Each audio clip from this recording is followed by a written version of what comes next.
This is the Lone Creator YouTube. We hope this video helps. You start by locking down where raw video lives and why each source matters. First, scan camera cards, phones, cloud folders, and any shared drives. Make a quick manifest. Next, check container and codec. MP4 versus ProRes affects editing performance.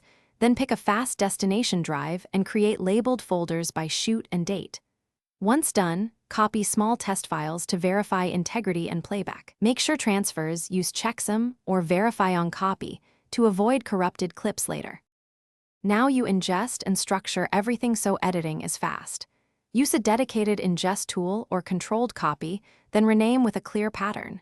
Shoot ID scene take timestamp while preserving original file names in metadata. Once clips are on SSD, skim and flag usable takes, then create bins by scene and camera angle. If your workstation slows, generate proxy files at 1/4 or 1/2 resolution and link them in your NLE. This maintains visual reference while keeping responsiveness.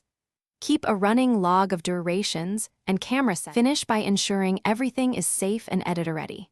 First, verify copied files with checksums or file size comparison, then make at least one backup, ideally offsite or cloud.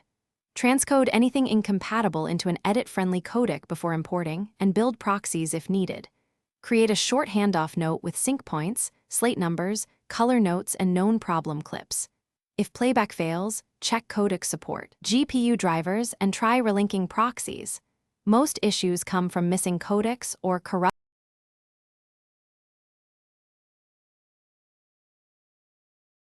Thanks for watching. Consider subscribing if we helped you.